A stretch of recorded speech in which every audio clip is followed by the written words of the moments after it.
भाई इस मोटिवेशन का तो एक ही फैक्टर है कि आप उस टाइम को याद कर लो कि जब फाइनल लिस्ट में मेरा भी नाम होगा, ठीक है, मेरी भी फैमिली खुश होगी। ज्योग्राफी की पढ़ी है, बाकी मैंने एनसीईआरटीज़ नहीं पढ़ी है। बिल्कुल शॉर्ट नोट्स तो मस्ट हैं, चाहे वो मेंस हो चाहे प्रीलिम्स हो, तो शॉर्ट नोट्स तो मस्ट है। एंड टाइम पे रिवीजन कर, ह्यूमैनिटी वाले पार्टी करें और क्या है।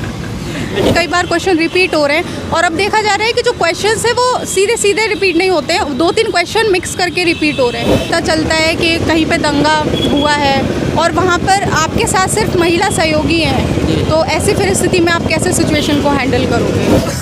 हेलो दोस्तों, नमस्कार। मेरा नाम है मंजी। जैसा कि आप लोग जानते हैं कि इस समय यूपी पीसीएस का इंटरव्यू चल रहा है, तो अभी मैम आई हैं इंटरव्यू देकर, चलिए जानते हैं। इससे पहले भी 2021 वाले में मैम का इंटरव्यू लिया था और फाइनली एलयू के पोस्ट पर मैम का सिलेक्शन भी हुआ है। तो मैम हमारी तरफ से, हमारे व्यूअर्स की तरफ से आपको ढेर सारी शुभकामनाएं। बहुत बहुत धन्यवाद। तो पहला क्वेश्चन मैम यही रहेगा, तो फिर से आप जानेंगे कि आपका नाम क्या है और आपका होम डिस्ट्रिक्ट कहाँ है। मेरा नाम ममता है और मैं आगरा जिले से। जी, आपका इंटरव्यू किस बोर्ड में रहा मैम? हरीश प्रताप सर जी के बोर्ड में। आपका ऑप्शनल और मीडियम क्या रहा? मेरा ऑप्शन हिस्ट्री है और हिंदी मीडियम था। एजुकेशन बैकग्राउंड के बारे में थोड़ा बात करें। मैंने पीजी किया हुआ है और फिर उसके बाद से तो प्रिपरेशन ही कर रही हूँ सोशल हिस्ट्री से। कितने समय से तैयारी कर रही हैं यूपी पीसीएस? ये मेरा चौथा अटेम्प्ट है और दूसरा मेंस है, दूसरा इंटरव्यू। जी, थोड़ा सा बात करेंगे कि कोई क्वेश्चन जो करंट से पूछा गया है उसे बताना। नहीं, करंट अफेयर से तो नहीं पूछा था क्योंकि मेरी पोस्ट प्रेफरेंस ही डीवाईएसपी थी, तो सिचुएशनल क्वेश्चंस थे और मेरा हिस्ट्री से था और कुछ मेरी पोस्ट से एलईओ से थे, तो 2-4 क्वेश्चन पोस्ट प्रेफरेंस। क्वेश्चन क्या है जिसे बताया कि सिचुएशनल क्वेश्चन डीवाईएसपी से थे, वो प्लीज रिकॉल कीजिए। डीवाईएसपी में ये था कि आप सीओ हैं एक क्षेत्र की और आपको पता चलता है कि कहीं पे दंगा हुआ है और वहाँ पर आपके साथ सिर्फ महिला सहयोगी हैं, तो ऐसी फिर स्थिति में आप कैसे सिचुएशन को हैंडल करोगे। और कोई क्वेश्चन जो आपसे पोस्ट प्रेफरेंस था? एलईओ से पूछा था कि सबसे बड़ा जो मजदूर संघ है वो कौन सा है और उसके प्रवर्तक कौन है, इस टाइप से। अभी इंटरनेशनल रिलेशन है जिसे वहाँ बदल नहीं, आईआर से तो कोई क्वेश्चन नहीं। कोई क्वेश्चन नहीं। आपके ऑप्शनल से क्वेश्चन कुछ? हाँ, ऑप्शनल से पूछे थे काफ़ी सारे।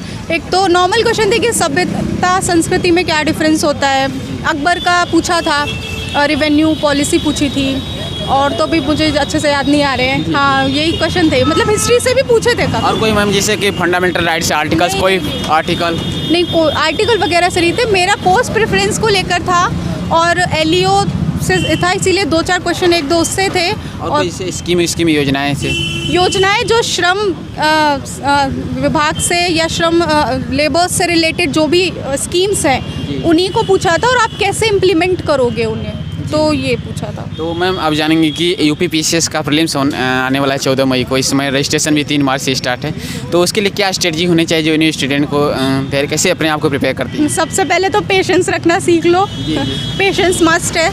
और बस वही है कि पीसीएस के प्रीलिम्स के लिए तो घटना चक्र जो है, जो पूर्वालोकन आती है विषयवार, उसको बहुत अच्छे से करना है। उसके नीचे जो डिस्क्रिप्शन होता है उसको बहुत अच्छे से पढ़ना है क्योंकि कई बार क्वेश्चन रिपीट हो रहे हैं और अब देखा जा रहा है कि जो क्वेश्चंस है वो सीधे सीधे रिपीट नहीं होते हैं, 2-3 क्वेश्चन मिक्स करके रिपीट हो रहे हैं। तो इस तरीके से घटना चक्र जो है वो अच्छे से पढ़े। कोई भी एक मंथली मैगजीन ले लें, यूट्यूब पे भी बहुत सारे मिल जाते हैं। मैं अभी 2-3 दिन पहले यूपी पीसीएस से ऑप्शनल रिमूव हुआ है, तो इसे आप किस वे से देखते हैं, पॉजिटिव नेगेटिव, आपका पॉइंट ऑफ व्यू क्या है? ह्यूमैनिटी वाले पार्टी करें और क्या है। लेकिन फिर भी आपका अगर बेनिफिट, आपके कहने का मतलब कि बेनिफिट है, तो इससे क्या बेनिफिट रहेगा? बेनिफिट ये रहेगा कि जो पहले था, हम देख रहे थे साइंस बैकग्राउंड के इतना मार्जिन होता था नंबर्स में, तो अब संभवतः वो नहीं रहेगा, अब सबके साथ न्याय होगा। जी। तो आपका पॉइंट ऑफ व्यू है कि माननीय सरकार ने बहुत अच्छा कदम उठाया। हाँ, बिल्कुल, बहुत बढ़िया। तो मैम आप जानेंगे कि जैसे हिंदी मीडियम के छात्रों के लिए सीसेट का बहुत ज़्यादा प्रॉब्लम होता है, तो सीसेट को अपने कैसे प्रिपेयर करें? सीसेट की वजह से कहीं ना कहीं वो बाहर हो जाते हैं। मैं अपना बता सकती हूँ क्योंकि सबका अपना अलग अलग रहता है। मैंने तो PYQs पे ज़्यादा फोकस किया था, जितने भी जब से सीसेट है तब से आप PYQs बहुत अच्छे से कर लीजिए और अपना कोई, क्योंकि इसमें डिफरेंट पोर्शंस होते हैं, तो मैंने अपना कम्युनिकेटिव वाला जो होता है उसको और हिंदी और रीजनिंग इंग्लिश, ये 4 अपने मैं हमेशा सेट करके जाती हूँ कि इनको ही मैं अच्छे से फोकस करूँगी।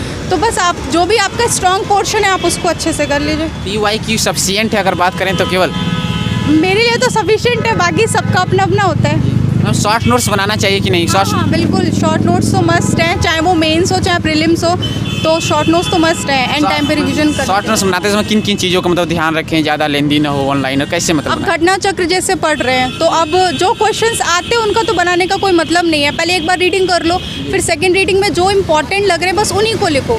सिर्फ पॉइंट टू पॉइंट लिखना है, पूरा वो नहीं लिखना है कि आप दूसरी घटना चक्र छाप के रख दो, तो वो नहीं है। बस मैम थोड़ा सा कहीं कोई यूट्यूब चैनल या साइट आप फॉलो कर जो आपके प्रिपरेशन में हेल्प मिली?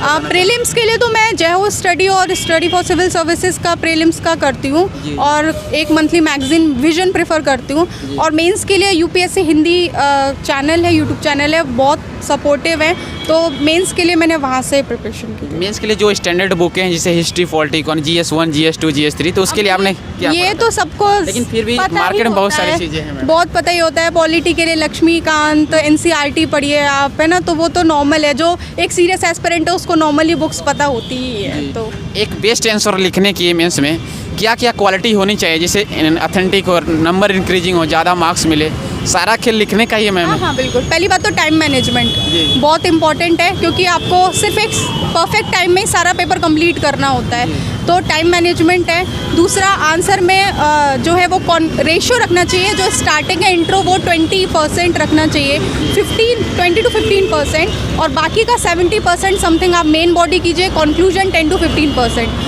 फिर उसमें pie charts, flow chart, diagrams वगैरह होने चाहिए, डाटा होना चाहिए। कोई रिपोर्ट्स है आ रही है IMF की हो या फिर किसी क्वेश्चन से रिलेटेड कोई भी रिपोर्ट हो तो वो रिपोर्ट वगैरह आप मेंशन कीजिए। इन्वायरमेंट के लिए एंड साइंस इंस्टेक के लिए कंटेंट कहाँ से कलेक्ट करें? कोई बुक है या फिर कैसे अपने आप को?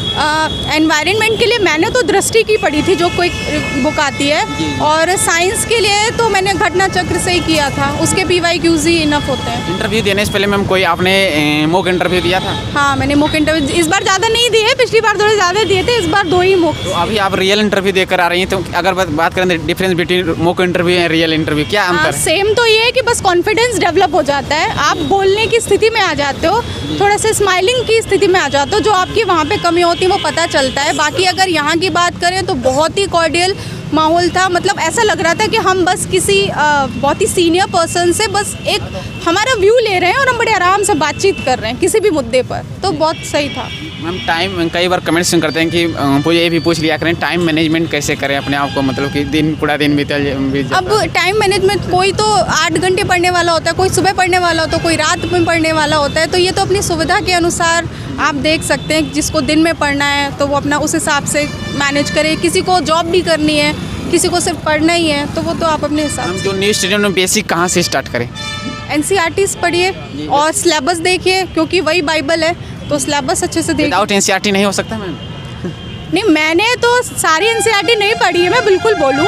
मैंने हिस्ट्री की NCERTs पढ़ी और ज्योग्राफी की पढ़ी है, बाकी मैंने NCERTs नहीं पढ़ी है। NCERT 11, 12 या फिर 6 to हाँ, 11, 12 मैंने ज्योग्राफी की 11, 12 पढ़ी है, हिस्ट्री की तो 6 to 12 पढ़ी, क्योंकि वो मेरा ऑप्शनल था इसीलिए। एक लास्ट क्वेश्चन है मैम आपसे कि जो भी न्यू स्टूडेंट है उन्हें सिलेक्शन नहीं हो पाता, आपका लकी है कि आपका सिलेक्शन हो गया लेकिन नहीं होता है तो उन्हें कैसे मतलब अपने आप को धैर्य बनाए? कोई मोटिवेशन लाइन है, इंस्पिरेशन लाइन है आप शेयर करना चाहते हैं? भाई, इस मोटिवेशन का तो एक ही फैक्टर है कि आप उस टाइम को याद कर लो कि जब फाइनल लिस्ट में मेरा भी नाम होगा, ठीक है, मेरी भी फैमिली खुश होगी, मैं भी खुश होऊंगा या होंगी व्हाटएवर, तो बस वही मोटिवेशन फैक्टर है। अपना ड्रीम उस पर फोकस करो, जब आपने निर्णय कर लिया है तो फिर सोचना ही क्या है, तो फिर तो करना ही है। बाय द वे आपका पर्सनालिटी बहुत बेस्ट है लेकिन थैंक यू। तो जैसे इंटरव्यू की प्रिपरेशन में कैसे मतलब अपने आप को प्रिपेयर करें, किन किन चीज़ों का ध्यान ये रखें? बात तो जो चेयरपर्सन थे हरीश प्रताप सिंह, उन्होंने भी बोला, जैसे मैं एंटर करी उन्होंने बोला कि वाओ वेरी नाइस कॉन्फिडेंस, ऐसे करके उन्होंने बोला, फिर सब लोग हंसने लगे, तो मतलब मैं वहीं पे थोड़ा सा मुझे कॉन्फिडेंस आ गया था कि हाँ अभी तो ठीक चलेगा सब कुछ, अगर मैं 1-2 क्वेश्चंस बता भी नहीं पाऊंगी तो भी चलेगा। Thank you, all the best कि इस बार आप DSP बने आप। Thank you so much.